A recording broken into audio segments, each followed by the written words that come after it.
প্রধানমন্ত্রী বাংলাদেশ সরকারের পরিবেশ, বন ও জলবায়ু পরিবর্তন শুভ সকাল। আমরা পৃথিবীর জন্য খুবই গুরুত্বপূর্ণ একটা বিষয়ে আজকে আলোচনা করছি।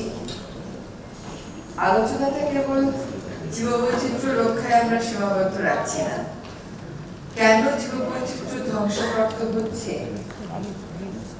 সেটা নিয়েও আলোচনা হচ্ছে, এবং এটার বিপরীতে কি করণীয় সেটা নিয়েও নিশ্চয়ই পরবর্তী সেশনগুলোতে কথা বলবো। এই ঈদে জামা জুতো অ্যাক্সেসরিজের ডিসকাউন্ট।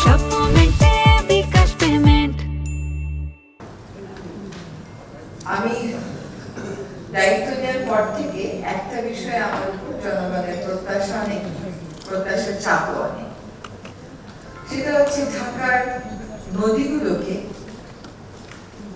স্বচ্ছ নীল পানির প্রবাহে পরিণত করা।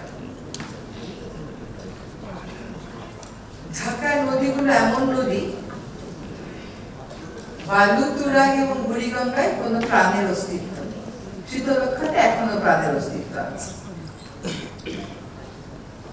ধলেশ্বরীর অবস্থাও খুবই খারাপের দিকে যাচ্ছে, একেবারেই প্রাণের অস্তিত্ব নেই। তার কারণ হচ্ছে এগুলো মারাত্মকভাবে দূষিত। আগে বুড়িগঙ্গাতে ট্যানারি দূষণ হতো, এখন বুড়িগঙ্গাতে বাকি যে শিল্পগুলো দূষণ করে তারা বহাল তবিয়তে দূষণ করেই যাচ্ছে। নারায়ণগঞ্জের শ্যামপুরে একটি জায়গা আছে, সেখানে 42টি দেখা গেল ডাইং ইউনিট। তারা বহু বছর যাবত নদীকে তাদের বর্জ্যের ভাগার হিসেবে বিবেচনা করছে। এই 42-এর মধ্যে 32টার আবার এফ্লুয়েন্ট ট্রিটমেন্ট প্ল্যান্টও আছে। তার মানে হচ্ছে ওখানে আমাদের মনিটরিং দুর্বল, কিংবা এফ্লুয়েন্ট ট্রিটমেন্ট প্ল্যান্টগুলো কার্যকরী না। এমন ভাবে সার্টিফিকেট দিয়ে দেওয়া হয়েছে যে কাজ করুক আর না করুক, কাগজে থাকলেই হবে। এখন নদীগুলোকে যদি দূষণ মুক্ত করতে না পারি, নদী খনন করে নদীর পাড়ে ওয়াকওয়ে করে খুব লাভ হবে না। যেমন ধরেন আপনি হাতিরঝিল, এটা মানুষের খুবই প্রিয় একটা জায়গা, কিন্তু হাতিরঝিলে আপনি মন খুলে হাঁটবেন এটা হবে না। আপনি মর্নিং ওয়াক করবেন, ইভিনিং ওয়াক করবেন, তা হবে না। তার কারণ হলো গন্ধ। ফলে আমি যখন নদী বায়োলজিক্যালি যে নদীকে বাঁচাবার কথা বলি, আমাকে নদীতে পানির প্রবাহ ফিরিয়ে আনতে হবে, আমাকে দূষণ বন্ধ করতে হবে। যারা এত বছর যাবত দূষণ করেছে তারা হঠাৎ করে দূষণ বন্ধ করবে না। কেন করবে? করবে তখনই যখন আমি এনফোর্সমেন্ট বাড়াবো, করবে তখনই যখন আমি একই সাথে কিছু ইনসেন্টিভের কথা বলবো।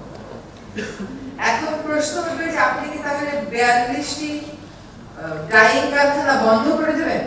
আমাদের দেশে আবার বন্ধ করা যায় না। বন্ধের বিরুদ্ধে একটা জনমত আছে, জনমত দূষণের বিরুদ্ধেও থাকবে, আবার আপনি শাস্তিমূলক ব্যবস্থা গ্রহণ করে তার বিরুদ্ধেও থাকবে। ফোকাস যেহেতু আমাদের নষ্ট হয়ে গেছে, এখন 42টি শিল্প কারখানার সাথে কথা বলবো, তাদেরকে ডাকবো। 42টি হচ্ছে কেবলমাত্র ডাইং যারা দূষণ করে। আমার বাসা তার বর্জ্য ফেলে। বাংলাদেশের যে কোনো নদী, যে কোনো খাল যেগুলো নষ্ট হয়ে যাচ্ছে, তার একটা বড় কারণ হচ্ছে দখল, আরেকটা বড় কারণ হচ্ছে আমাদের এত বছরে কোনো সিউয়েজ সিস্টেম গড়ে ওঠা নেই।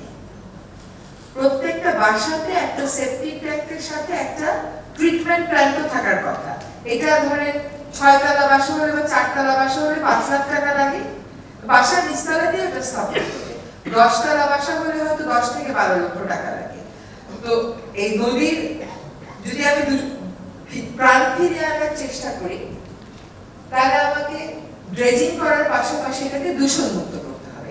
এবং দেখেন ঢাকা শহরের সব মানুষের বর্জ্য যদি নদী আর খালে গিয়ে পড়ে, আর যদি আমাকে বলেন যে আপনি প্লিজ আপনার সময়ের মধ্যে নদীগুলোর পানির প্রবাহ নীল করে দিয়ে যান, এটা তো একেবারে অসম্ভব কাজ একটা, কিন্তু এই কাজটা শুরু তো হতে হবে।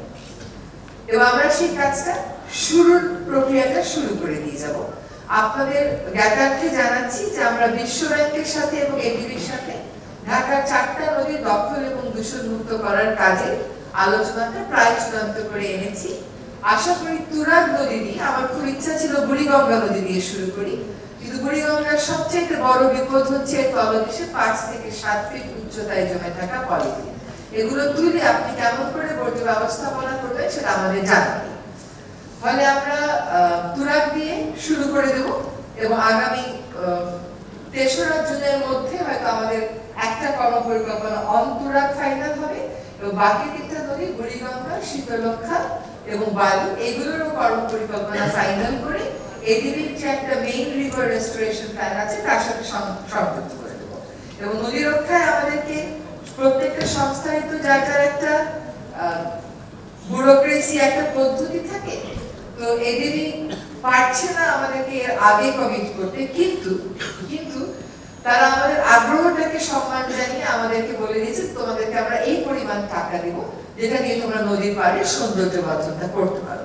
সৌন্দর্য বর্ধন মানে কিন্তু বিশাল একটা ওয়াকওয়ে সেরকম না, সৌন্দর্য বর্ধন ন্যাচারাল ওয়েতেও তো আপনি করতে পারেন, ইকোসেন্ট্রিকও তো আপনি করতে পারেন, ফলে এই কাজটা হবে। এবার অন্য দূষণে আসি। আমরা বিভিন্ন বনাঞ্চলে হাতি আর মানুষের দ্বন্দ্ব চরমে, এত বছরের অবহেলায় এটা এত পিকে গেছে, 2 সপ্তাহে দেখা গেল 12টা হাতি মারা গেল। এটা তো কোনো স্বাভাবিক ঘটনা না। এই অস্বাভাবিক ঘটনাটা কেন ঘটছে তার কারণ হচ্ছে যে এত বছর তো এই প্রবলেমটাকে অ্যাড্রেস করা হয়নি, এখন প্রবলেমটা তার পিকে চলে গেছে, এখন এটার ম্যানিফেস্টেশন হচ্ছে।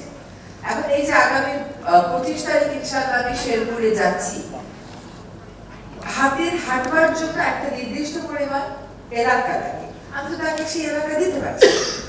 হাতির হাঁটবার জন্য, হাতির খাবার জন্য যে ধরনের বনাঞ্চল লাগে আমি সেগুলোকে ধ্বংস করে ইউক্যালিপটাস এবং আকাশমণি লাগিয়েছি। এখন এই সাংঘাতিক ডন্টিং কাজ, ধরেন আমি ইউক্যালিপটাস একাশি সব সরিয়ে দিলাম, আমি গাজীপুর সাফারি পার্কে গিয়ে দেখি ওখানে এক আকাশমণি গাছ, ইউক্যালিপটাস গাছের আকাশমণি গাছ দাঁড়িয়ে আছে। গত পরশুদিন একটা মিটিং এ শুনলাম যে তারা সেগুলো সরিয়েছে। এখন গাছ ভালো কি গাছ খারাপ আমি সেই কথাই জানি না, গাছ খারাপ হবে কেন, গাছ ভালো, কিন্তু আপনার শালবনে তো ইউক্যালিপটাস গাছ ভালো না, শালবনে তো আকাশমণি গাছ ভালো না। এবং 24 তারিখে শালবনে যাচ্ছি, 750 একর জায়গা আমরা আইডেন্টিফাই করেছি, ওগুলোকে ইউক্যালিপটাস মুক্ত করা হয়েছে এবং ওগুলোকে আমরা শাল গাছ এবং অন্যান্য সহযোগী গাছ লাগানোর কাজটা শুরু করবো। বন বিভাগ একটা এটা এক ধরনের দূষণ, তার যে ন্যাচারাল হ্যাবিটেট এটাকে আমরা ধ্বংস করে দিচ্ছি। চুনন্দি বনাঞ্চলে গেলাম, ওখানে 19,000 একর বনের পরিমাণ, তার মধ্যে 5,000 একর বেদখল, সম্পূর্ণ বেদখল, মানে গ্রামের মতন একদম পুরো গ্রাম, বিদ্যালয়, ধান চাষ এগুলো চলছে। বাকি 4,000 একর জায়গাতে ইউক্যালিপটাস এবং আকাশমণি। আমরা আমাদের একটা ট্রপিক্যাল ফরেস্ট এইটাকে কেটে আমরা ওখানে আকাশমণি লাগিয়ে রাখলাম, ইউক্যালিপটাস লাগিয়ে রাখলাম। এখন হাতি এসে মানুষকে মেরে দেয়, এখন আমাকে বলা হয় যে ক্ষতিপূরণ দেয়, আমি যদি ক্ষতিপূরণ দেই, এসব ক্ষতি তো পূরণ হয় না। এই দ্বন্দ্বগুলো নিরসনে এখন দেখা যাচ্ছে বিভিন্ন জায়গায় এলিফ্যান্ট রেসপন্স টিম তারা প্রস্তুত না, তাদেরকে ভাতা দেওয়া হয় না, তাদেরকে প্রশিক্ষণ দেওয়া হয় না, তাদেরকে মনিটর করা হয় না। এই কাজগুলো আমরা এই ভিজিটে আপনারা দেখেছেন, আমরা বেশ খানিকটা সফলতার দিকেই গেছি, কিন্তু এখন আমাকে চুনতি ফিরিয়ে আনতে হবে। তো এসে দেখলাম সাতক্ষীরা না, আমাদের সাতছড়ি এবং লাউয়াছড়া গেটের সামনে লেখা আছে পিকনিকের জন্য গাড়ি আসলে একটা বাসের ভাড়া কত আর একটা গাড়ির ভাড়া কত। আমাকে বলেন তো, লাউয়াছড়া বন কি একটা পিকনিকে যাওয়ার জায়গা? এটা কি রমনা পার্ক? এটা কি একটা ঢাকার কোনো পার্ক? এখন এগুলো হচ্ছে বন বিভাগের আয়ুপার্শ্ব। এই যে যারা জীববৈচিত্র্য রক্ষা করবে তাদেরকে আসলে আমরা রেভিনিউ কালেকশনে লাগিয়ে দিয়েছি। এইগুলো তো অনেক দিনের মনস্তত্ত্ব, এগুলো থেকে বের করে আনতে কিন্তু সময় লাগে। জীববৈচিত্র্য আসলে অনেক বড় একটা বিষয়। আপনি স্পিসিস ডাইভার্সিটির কথা বলেন, ইকোসিস্টেম ডাইভার্সিটির কথা বলেন, ইকোসিস্টেম না বাঁচলে তো আর স্পিসিস বাঁচবে না। আমরা উদ্যোগ নিয়েছি কয়েকটা বিশেষ প্রজাতি নিয়ে কাজ করবো। এবার যেরকম মেছো বিড়াল দিবসে আমরা 64টি জেলাতেই জেলা প্রশাসকদের সাথে আলাদা করে মিটিং করেছি। জেলা প্রশাসকেরা হয়তো এত বছরে কোনোদিন একটা বন্য প্রাণী রক্ষায় যে প্রচার করতে হবে এই কথাটা শোনেনি নাই। এখন তাদের সাথে যখন এই বিষয়ে মিটিং করি, তাদের কাছে হয়তো মনে হয় এত গুরুত্বপূর্ণ এই বিষয়টাতে মেছো বিড়ালের বিষয়ে সবাইকে সচেতন করতে কেন এই কাজ করে। আমরা আমাদের দক্ষিণাঞ্চলের 21টি জেলাতে একটা বিশেষ এবার প্রচার অভিযান করলাম এবং আমরা দায়িত্ব নেওয়ার পরে বিভিন্ন জায়গা থেকে মেছো বিড়ালের কোনো খবর আসলেই আমরা সেটাকে উদ্ধার করে নিয়ে চলে আসি, কিন্তু উদ্ধার করে আমি রাখবো কোথায়? সাফারি পার্কে রাখতে গেলে সেখান থেকে চুরি হয়ে যায়, নানান সমস্যা তো হয়। একটা সমস্যা না তো, যেটা সমস্যার সমাধান এইভাবে করতে পারবো। গতকাল আমরা একটি মেছো বিড়াল উদ্ধার করেছি। প্রাইভেট চিড়িয়াখানাগুলোর বিরুদ্ধে যারা নিয়ম মানছে না তাদের বিরুদ্ধে অভিযান চলছে, কিন্তু মূল কথা হলো আপনি যদি ইকোসিস্টেমটাকে ঠিক না করেন আপনার স্পিসিসকে আপনি বাঁচাতে পারবেন না। আবার বায়োডাইভার্সিটির আরেকটা বিষয় হলো যেমন ধান, আমাদের কত রকমের ধানের প্রজাতি ছিল, কিন্তু আমরা বাজার ব্যবস্থাপনার সাথে খাপ খাওয়াতে আমরা কিন্তু ধানের অনেক প্রজাতি হারিয়েছি। এখন আদি প্রজাতিগুলো সংরক্ষণের একটা উদ্যোগ নিয়েও আমরা তো শেষ করতে পারবো না। অন্য প্রক্রিয়ায় যখন চলে যাবে তখন হয়তো এগুলোর গুরুত্বটা বুঝবে না। আমার একটা আসার জায়গা লাগে, আমি জীববৈচিত্র্য আইনটা নিয়ে দেখলাম যে এটার মধ্যে যতগুলো বিধান আছে তার বেশিরভাগ বিধানই প্রতিপালিত হয় নাই। কমিটি মিটিং করে না, আমাদের বায়োডাইভার্সিটি রেজিস্টার করার কথা সেই উদ্যোগই গৃহীত হয় নাই, আজ পর্যন্তই উদ্যোগ গৃহীত হয় নাই। তারা কাজগুলো শুরু করে দিয়ে যাবো আশা করি। আমরা আরেকটা কাজ হাতে নিয়েছি যেটা যে দেশে ওটা আইনে আছে, স্মারক বৃক্ষ, শতবর্ষী বৃক্ষ, ঐতিহ্যবাহী গাছ, এইগুলোকে রক্ষার জন্য আমরা আপনাদেরকেও সকলকে বলছি, আপনারা কোথাও একটা শতবর্ষী গাছ কাটা হয়ে গেলে পরে ওটা আমার নজরে আনে, তখন আর আমার কিছু করার থাকে না। কিন্তু শতবর্ষী গাছ আপনার গ্রামে যেটা আছে, শহরে ঢাকা ইউনিভার্সিটিতে কত শতবর্ষী গাছ আছে, এগুলোকে স্পেশাল প্রোটেকশনের মর্যাদা আমরা দিই, তাহলে কেউই আর কখনো এই গাছগুলো কাটার কথা বলবে না, এগুলো বড় এগুলো সংরক্ষণে আলাদা ব্যবস্থা নেবে। আমরা কিন্তু বিজ্ঞপ্তি দিয়েছি যে আপনারা প্লিজ যার যার এলাকাতে শতবর্ষী গাছ যেগুলো আছে ওগুলো আমাদেরকে জানালে আমরা একটা রেজিস্টার করে ফেলতে পারি, স্মারক বৃক্ষ যেগুলো আছে একটা রেজিস্টার করে ফেলতে পারি, তাহলে একটা প্রোটেকশন সিস্টেমের মধ্যে পড়ে গেল। আমরা একটা নতুন এলাকাকে বিশেষ জীববৈচিত্র্য সমৃদ্ধ এলাকা ঘোষণা করেছি। আমরা আশা করি রাজশাহীতে এরকম আরেকটি এলাকাকে বিশেষ জীববৈচিত্র্য পূর্ণ এলাকা ঘোষণা করে দেবো। প্রোটেক্ট শুধু ঘোষণা করলে লাভ হয় কিনা এটা হবে পরের জটিল প্রশ্ন, তা হয় না। কিন্তু একটা এলাকায় যখন একটা লিগ্যাল স্ট্যাটাস পায় তখন কিন্তু ওটার প্রোটেকশনটা, কেউ একটা বিরূপ কোনো কাজ করতে গেলে প্রোটেকশনটা দেওয়াটা সহজ কম্পারেটিভলি হয়। তো জীববৈচিত্র্য রক্ষায় আমাদের রেজিস্টারের কাজ শুরু হয়নি, আমাদের এই কাজগুলো শুরু করতে হবে। We have a long way to go. আমরা বারবার তো বলতে পারবো না যে বাংলাদেশ থেকে এই জিনিসগুলো হারিয়ে যাচ্ছে। আরেকটা কাজ খুব যেটা 24 তারিখে আমরা করবো মধুপুরে, এটা আপনাদের সাথে আমি শেয়ার করতে খুব আনন্দ চিত্তেই শেয়ার করবো। মধুপুরের আমরা সীমানা চিহ্নিতকরণের কাজটা শুরু করে দিয়েছি। মধুপুরের এই ইউক্যালিপটাস এগুলো সরিয়ে আমরা শাল এবং সহযোগী বৃক্ষ আমরা নিয়ে আসবো। ওখানে সরকারি বেসরকারি সামরিক যত স্থাপনা আছে তাদেরকে বলবো যে আপনারা সরে যান, সরিয়ে দিয়ে যেতে পারবো কিনা তা বলতে পারছি না, কিন্তু কেউ তো বলেইনি যে আপনারা সরে যান, আমরা ওই কাজটুকু অন্তত করে দিয়ে যাই। আরেকটা হচ্ছে আমাদের প্রকৃতিতে ময়ূর নেই, না প্রকৃতিতে কোনো ময়ূর নেই, আমাদের ময়ূর আছে সাফারি পার্কে। আমরা এবার একটা উদ্যোগ গ্রহণ করেছি যে আমরা ময়ূর প্রকৃতিতে ছাড়বো, কিন্তু বললেই ছাড়া যায় না, আপনারা সকলেই জানেন there is a protocol। তো আমরা 24 তারিখে মধুপুরে যে ওইখানকার বন নির্ভর গারো সম্প্রদায়কে তাদের বিরুদ্ধে বন বিভাগের যে হয়রানিমূলক মামলাগুলো আছে সেগুলো প্রত্যাহারের ঘোষণা দেব, তাদের ভূমি অধিকার সেটেল করার প্রক্রিয়াটা শুরু করব। আমরা শালবন পুনরুদ্ধার করার কাজটা শুরু করে দিয়ে আসবো এবং আমরা শালবনে ময়ূরটা কমিউনিটির সাহায্য নিয়ে রিলিজ করতে। এরকম আমরা মোট 4টা, তাই না, মোট 4টি প্রজাতি প্রকৃতিতে আবার ফিরিয়ে আনার কাজটা আমাদের সময় করে দিয়ে যাব। আর খুব চেষ্টা করেছিলাম বাংলাদেশ থেকে হারিয়ে যাওয়া 2টা বৃক্ষের প্রজাতি আবার বাংলাদেশে এনে রিইন্ট্রোডিউস করা। আমাদের কাছে তথ্য ছিল শ্রীলঙ্কাতে সেগুলো আছে, নেপালে সেগুলো আছে।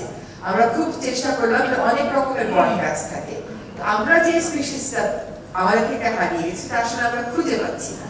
আপনাদের যারা জিওলজি নিয়ে কাজ করেন আমরা আপনাদেরকেও জানাবো, যদি দেখেন যে কোনো দেশ আপনার জানা মতে আছে, নেপাল বলেছিল আছে, কিন্তু খুঁজে দেখা গেল যে ওটা আসলে আর নাই, শ্রীলঙ্কাতেও নাই। মূল প্রজাতির অন্যান্য উপপ্রজাতি আছে, কিন্তু যেটা আমাদের দেশ থেকে হারিয়ে গেছে ওটা আমরা খুঁজে পাচ্ছি না। তো আমরা যত হারিয়ে গেছে, নষ্ট হয়ে গেছে, এগুলো তো বলেছি জানি, এখন আমরা আসলে কাজটা শুরু করে দিতে চাই।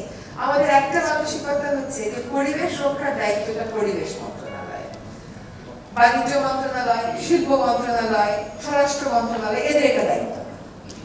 এখন আমার টেবিলে আসে ফাইল যে এই পাহাড়টা এটার মাঝখান দিয়ে কেটে আমরা একটা রাস্তা করে পাহাড়ে আমরা একটা রিটেইনিং ওয়াল করে দেবো, পাহাড়ে গাছ লাগিয়ে দেবো। আমি বললাম যে নাথিং ডু, পাহাড় ধরাই যাবে, পাহাড় তো আর নেই। গাছ যদি মনে করেন অপরিহার্য জাতীয় প্রয়োজন, পাটা কাটা যেতে পারে, আর আপনি গাছ আবার লাগাতে পারবেন, কিন্তু ঐতিহ্যবাহী স্মারক বৃক্ষ এগুলো কাটা যাবে না। কিন্তু আপনি পাহাড় একবার কেটে ফেলে তো ওটাকে আর ফেরত আনতে পারবেন না। So it's definitely going to be a long journey. সরকার সরকারের মতো কাজ করবে, পরবর্তী সরকারও হয়তো ধারাবাহিকতা রাখবে। আমার আরেকটা বড় আশার জায়গা হচ্ছে আমাদের তরুণেরা, they look at things differently. ওরা অনেক বেশি এক্সপোজড হওয়ার কারণে তারা কিন্তু এই সংরক্ষণের কাজে বেশ জোরে সোরে এগিয়ে এসেছে, এবং তারা যখন নেতৃত্বে আসবে, তারা যখন এই বিষয়গুলো নিয়ে সমাজকে সংগঠিত করবে, তখন আমি মনে করি যে আসল উন্নতিটা, চোখে পড়ার মতো উন্নতিটা সাধিত হবে।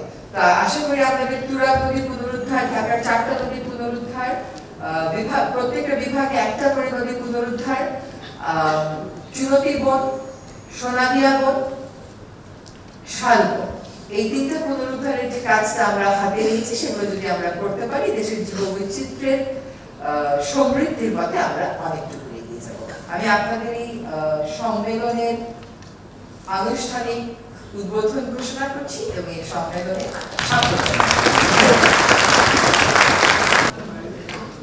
অনুষ্ঠানের এই পর্যায়ে আজকের অনুষ্ঠানের সম্মানিত সভাপতি হিসেবে বক্তব্য রাখবেন প্রফেসর ডক্টর মামুন আহমেদ, উপ-উপাচার্য, শিক্ষা, ঢাকা বিশ্ববিদ্যালয়।